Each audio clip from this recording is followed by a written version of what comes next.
जैसा कि हमने पिछले अपने क्वेश्चन में पढ़ा था, तो पिछली बार हम लोग पैरेलैक्स मेथड कर रहे थे, तो आज हम लोग करेंगे उसी से रिलेटेड एक क्वेश्चन। तो हमें एक क्वेश्चन दिया गया है यहाँ पे, तो हम लोग समझते हैं क्वेश्चन में क्या कहा गया है कि हमसे कहा गया है कि the moon is observe from the two diametrically opposite point A and B on the earth. The angles theta subtended at an moon by the two direction of observation is 1 degree 54 minute given the diameter of the earth to be about 1.276 into 10⁻7 metre. Compute the distance of the moon from the earth. तो हमें basically distance बतानी है moon से लेके अर्थ को। पहले हम diagram बना लेते हैं। तो मैंने पहले यहाँ पे डायग्राम बना के रखा है। तो हमसे क्वेश्चन में क्या कहा गया है कि हमें ये एक मून दिया गया है, तो मून और यहाँ पे अर्थ दी गई है। अर्थ के दो पॉइंट से हम लोग एक डायरेक्शन नापते हैं, 2 पॉइंट लेते हैं, और ये एंगल कौन सा बनाता है, ये एंगल बनाता है 1 डिग्री 54 मिनट का। और ये हमें ये डायमीटर दिया गया है। तो ये जो आर्क है इसकी, इसी को हम लोग डायमीटर कहेंगे अर्थ का। तो ये कितना दिया गया है हमें, इसका डायमीटर हमें दिया गया था कितना, 1.276 इंटू 10⁻7। तो अब हमें जो गिवन है हम लोग वो लिख दे रहे हैं पहले यहाँ पे कि आर्क हमें कितनी दी गई थी, 1.27 इंटू 10⁻7 मीटर। एंगल कितना दिया गया, हमें इतना दिया गया है।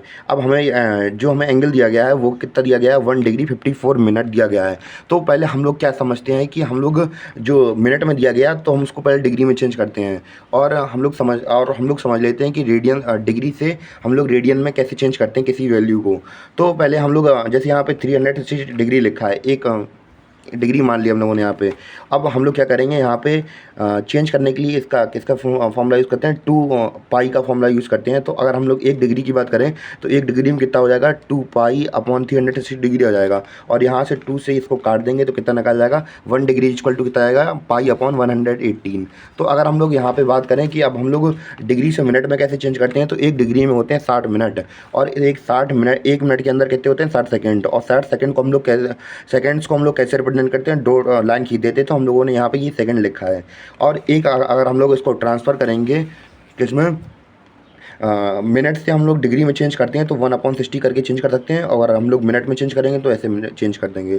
तो यहाँ पे हम लोग देख रहे हैं कि मिनट से डिग्री में चेंज कर रहे हैं तो 1/60 हो रहा है। तो वैसे ही हम लोगों ने यहाँ पे लिख दिया। तो हमें डिग्री तो यहाँ पे दी गई थी पहले, और यहाँ पे हमें मिनट कितना दिया गया था, 54 मिनट दिया गया था। तो हम लोग इसको चेंज करने के लिए 60 से डिवाइड कर देंगे इसका, तो कितना निकल आएगा, 0.9 निकल आएगा। और फिर हम लोग क्या करेंगे, इन दोनों को जोड़ देंगे तो हमारा टोटल वैल्यू कितनी आ जाएगी, टोटल एंगल कितना आ जाएगा, 1.9 डिग्री निकल आएगा हमारा मतलब कि एंगल। तो अगर हम लोग एंगल की बात करेंगे तो हमें एंगल चेंज करना पड़ेगा रेडियन के अंदर। तो रेडियन के अंदर के हम लोग डिवाइड करने के लिए मैंने पहले ही कहा था कि हम लोग किसका यूज़ करेंगे, यहाँ पर डिग्री दिया गया है, डिग्री में चेंज करने के लिए, रेडियन में चेंज करने के लिए थीटा अपॉन 180 का क्या करते हैं, इसके बराबर होता है। तो हम लोगों ने बस कुछ नहीं किया, इसकी जगह पे यहाँ पे रख दिया, थीटा अपॉन 180 रख दिया। तो हम लोग जब फर्दर इसको सॉल्व करेंगे तो हमारा आंसर निकल के कितना आएगा, 3.32 इंटू 10⁻2 रेडियन। तो जब हम इसको और फर्दर सॉल्व करेंगे तो अब हम लोग इसका यूज़ करेंगे, जैसा कि मैंने पिछली वीडियो में पैरेलैक्स मेथड के अंदर इसका जो एंगल वगैरह था उसका फॉर्मूला बताया था। तो क्या था, angle equal to arc upon radius. तो रेडियस निकालना है तो रेडियस इधर चला जाएगा और जो एंगल है वो इस साइड आ जाएगा। तो रेडियस बराबर कितना हो जाएगा, आर्क अपॉन एंगल। तो जब हम इसको रेडियस का फॉर्मूला रख देंगे, तो जब हम लोग इसकी आर्क की वैल्यू हमें कितनी दी गई थी, 1.276 इंटू 10⁻7, और अपॉन में एंगल की वैल्यू कितनी दी गई है, 3.32 इंटू 10⁻2। जब हम इसको फर्दर सॉल्व करेंगे तो हमारा रेडियस की वैल्यू कितनी निकल के आ गई, 3.84 इंटू 10�8। तो उम्मीद करता हूँ कि आप लोगों को सवाल समझ में आया हो।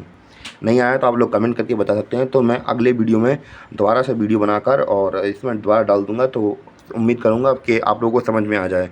तब तक के लिए धन्यवाद।